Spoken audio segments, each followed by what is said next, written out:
Hello, Matt Bisogno here, and today, as you may know, the Tennis Profits special Wimbledon offer is going live.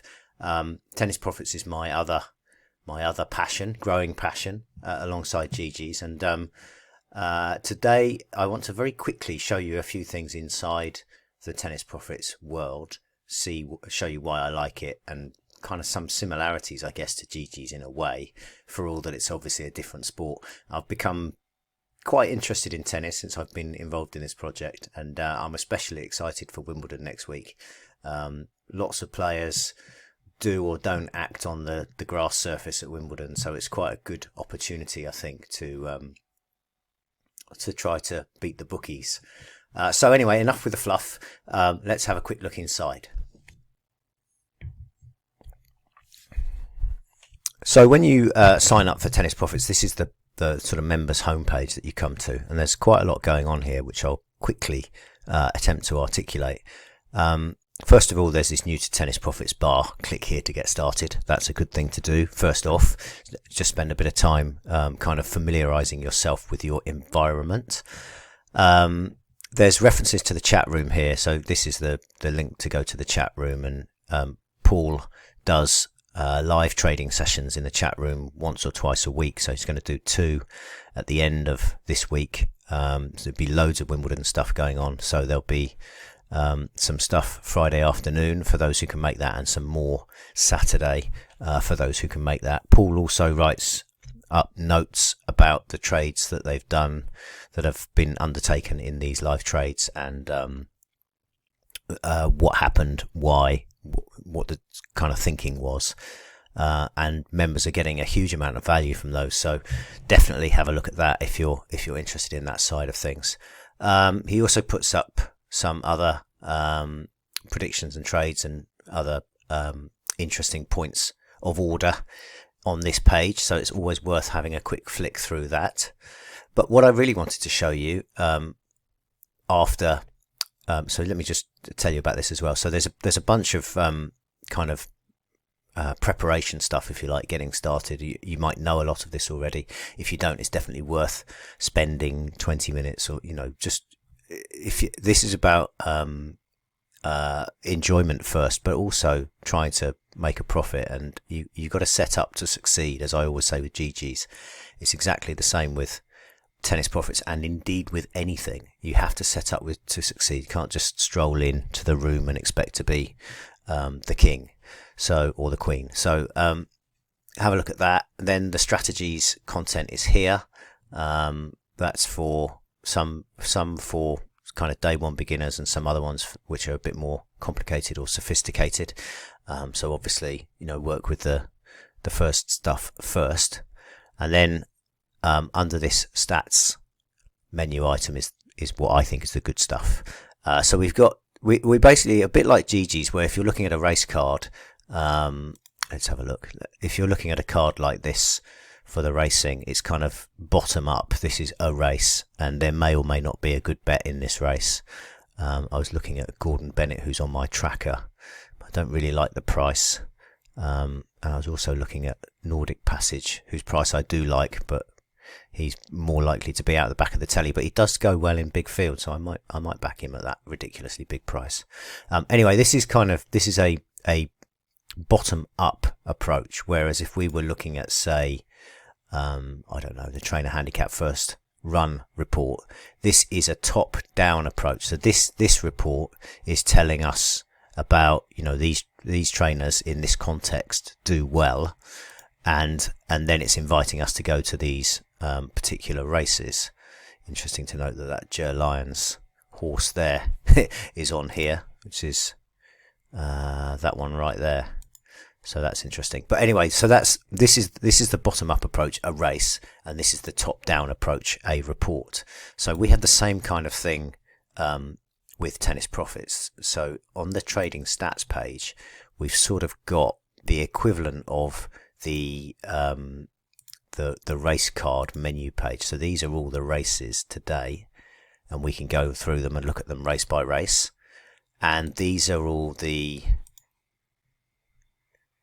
tennis matches today. I'm on the wrong tab here. Not today. tomorrow. There are no tennis matches today because it's Wimbledon starts tomorrow and they get a breather. So I've just resized the window there so you can see what I can see. And basically at the top there are a bunch of filter options. I've got this on ATP only, and that's showing tomorrow's Wimbledon first round matches. There's a few more beneath the bottom of the video. In fact, why don't I do this so that you can see those as well, right down there. And then if I selected WTA as well, then I've got all the women's matches here also.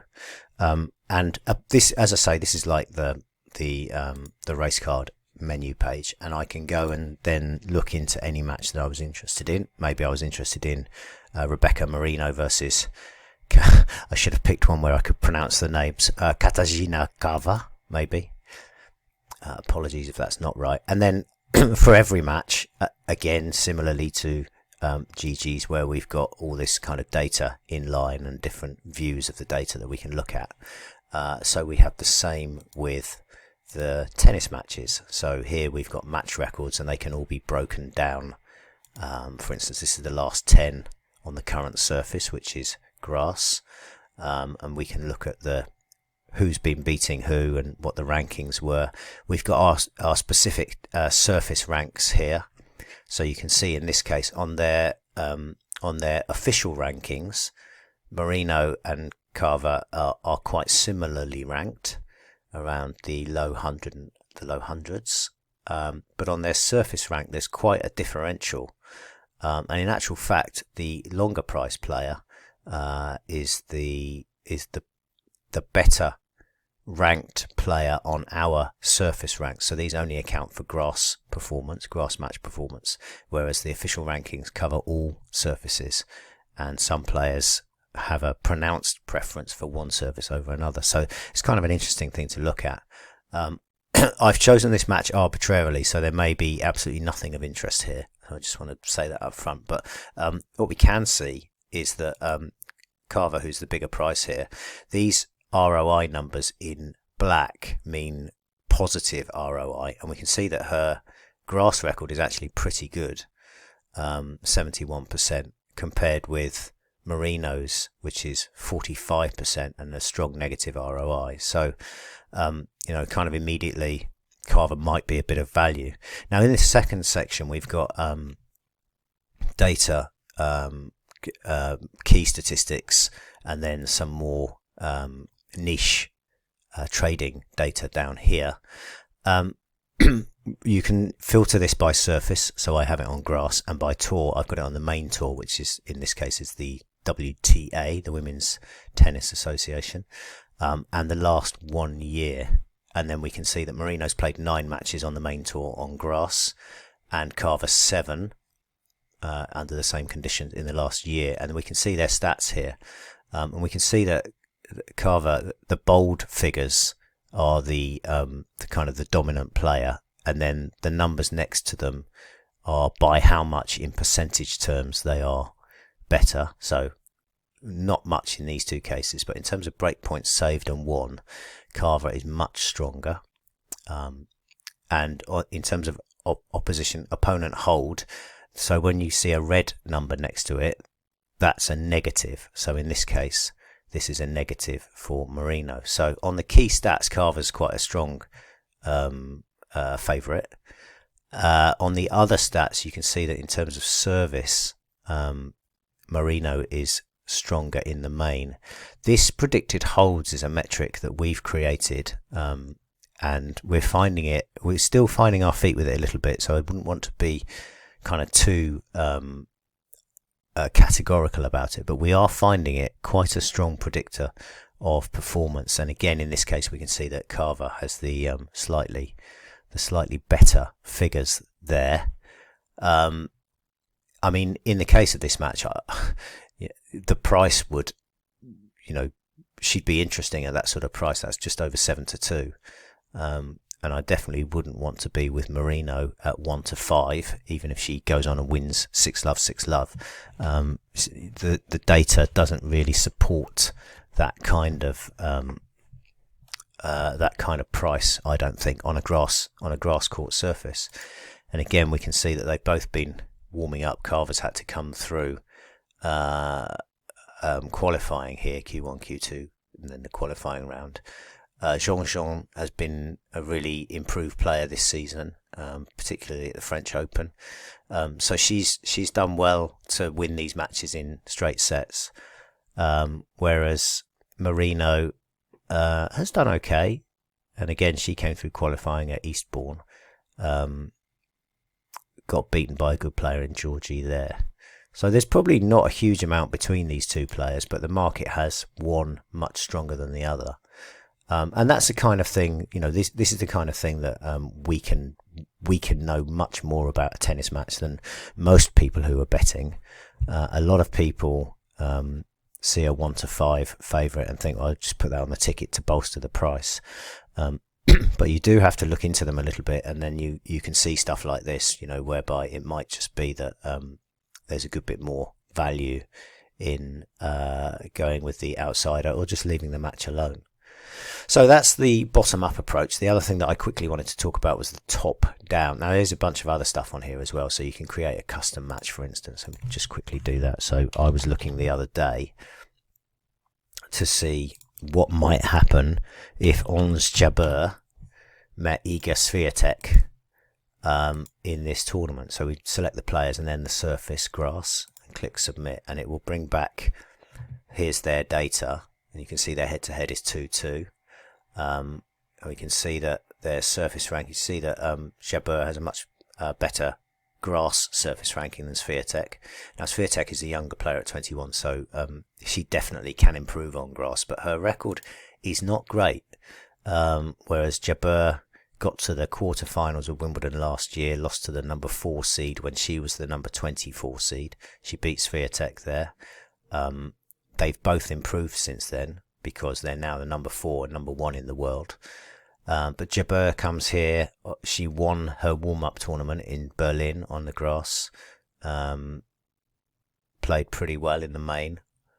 And so this is, again, it's kind of the information that we have, that we can create these. So if they're in the two separate halves of the draw, and they are actually favourite and second favourite for the women's tournament, I think. Let me just check that.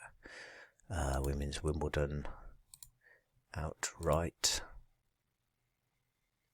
Yeah, so I don't know what Von Druseva's doing at the top, but Swiatek is kind of 6-4 odd favourite, and Jabeur is about 9-1. Now, I've backed Jabeur each way because she's in the other half of the draw to Swiatek, and she can throw in a clunker from time to time, but overall she's a pretty strong player, and as you can see from her grass record, she and her seeding, she's a progressive player generally, and she's a strong player on grass. And we can see in the filtered data, again, like Jabeur has got much stronger grass statistics than Swiatek, but it must be said that Swiatek hasn't played on grass since last season when she played at Wimbledon. So she didn't play. The last time she played on grass was when she was beaten by Jabeur in Wimbledon last year. So she's we kind of have to take on trust her fitness and her grass playing ability, and at the price, I definitely thought Jabeur was worth a go. So that was that. Right. The last thing that I want to show you, there's a bunch of other stuff that I could talk about, but I'm not going to, is this TSR, I call it, Trading Stats Report. And this is the equivalent of the top down. This is the all the matches on one page, and we're looking for a specific thing. Now, it's a very busy page the way I've got it here, but if I uncheck these, it suddenly becomes a lot less cluttered.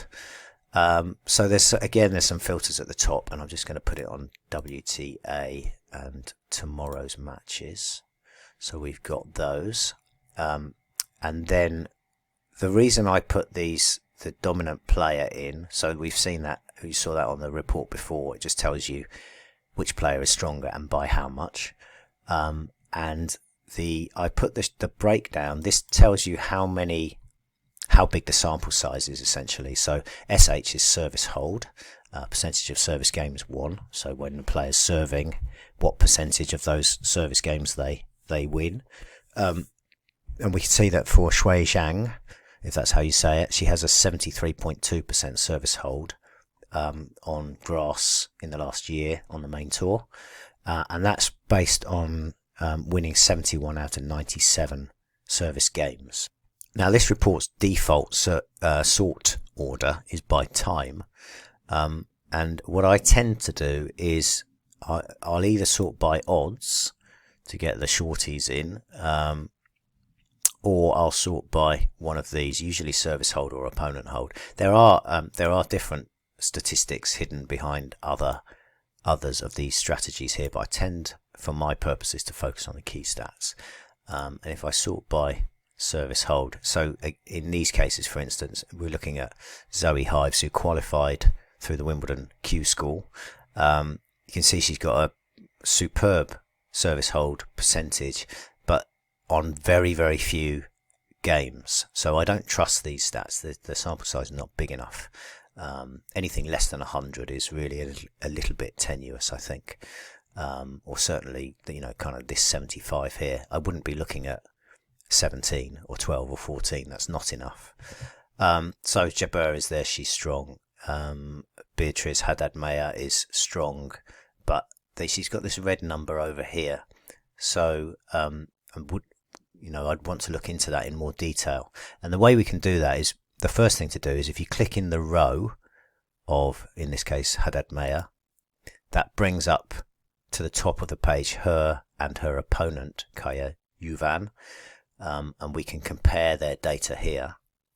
And then if you click the little I, it's going to open up the page that we saw before for this match, Yuvan versus Meyer.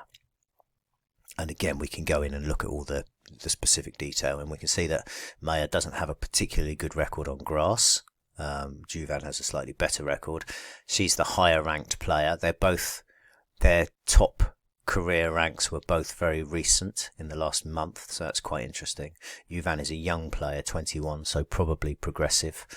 And then we can look at specific data down here as well. To get a view on that. So that's kind of interesting. Now the reason that Haddad-Meyer's surface rank is quite low, even though she's got to the semi-finals of the 2 warm-up tournaments, is because there are not very many ranking points available for these tournaments, whereas Yuvan got to the 2nd round at Wimbledon and the 3rd round at Wimbledon. So Wimbledon obviously normally carries a lot more ranking points. This year it doesn't carry any, interestingly, because of the decision to not permit Russian players to come to the tournament. The wonderful politicians at the top of tennis have decided that they won't make it a ranking tournament for that reason. Make of that what you will. Anyway, so again, we've got this breakdown of data for any match that we identify here that we think is interesting, and if to get them all, to reinstate all of them, just click in this top bar here and you'll get them all back. So you can search through these and you can look for you can either look for positive trends, players who have a good whose opponents don't tend to hold against them so much, or you can look for a negative trend, players who tend to lose tend to struggle to break the opposition's serve. That's what this is basically. So here, for instance, Caroline Garcia has not done very well on her opponent's serve, and that would be a red flag for me, definitely. Even though she's a very short price, she'd probably win her match, but this is always something that I look out for that concerns me. So that's it. That's all I wanted to show you. It's brilliant. Like every day I'm having a little tennis bet. I don't consider myself expert at all, but I'm certainly enjoying playing with this different data set, and I'm getting some good bets out of it, and I'm looking forward massively to Wimbledon. Oh, just one other thing that I will mention: if you have a Bet365 account and you wanted to bet a little tennis accumulator, let's go to the full list of tennis matches here. It doesn't really matter which matches I pick. So if I pick one match, you can see it's got the price here. If I pick two, you see this here, 5% accumulator bonus. And look how this accelerates. So that's a 25% accumulator bonus now. And like obviously any of these players can lose their matches. So I'm not saying that this is free money, but what I'm saying is if for instance you were putting a bunch of the very short priced players into a single bet, you'd quickly end up with quite a bit of bonus juice from the accumulator bonus. One of them's bound to let you down, of course, but this is something to be aware of, and you can see that bonus is still going upwards, 70%. So I think 70 is the max. So you need a lot to go right for you in a 14-fold, even if they're 1 to 10 shots. But you can see that, so if I was doing let's say I did a £10 14-fold, that would be returning £83.40 at the normal odds, but because of the accumulator bonus, it returns £134.88. So that's a massive uplift. For all that one of these is going to fail to do what we expect them to do, probably, because that's how those big accumulators go. But I just wanted to highlight the fact that if you're going to bet, like 3 or 4 or 5 of the shorties in an accumulator, you can get quite a chunky bonus if you can get those concessions with Bet365. So keep that in mind as well. Okay, the main thing to tell you is that there is a £1 trial. You're going to get 3 weeks access to all this great stuff. So that's all of Wimbledon, all of the fortnight of Wimbledon, plus a week after that to look at the sort of the more not humdrum, but just the more standard tournaments like Challenger and ITF tournaments, and lower level WTA and ATP tournaments. There's always matches going on all around the world.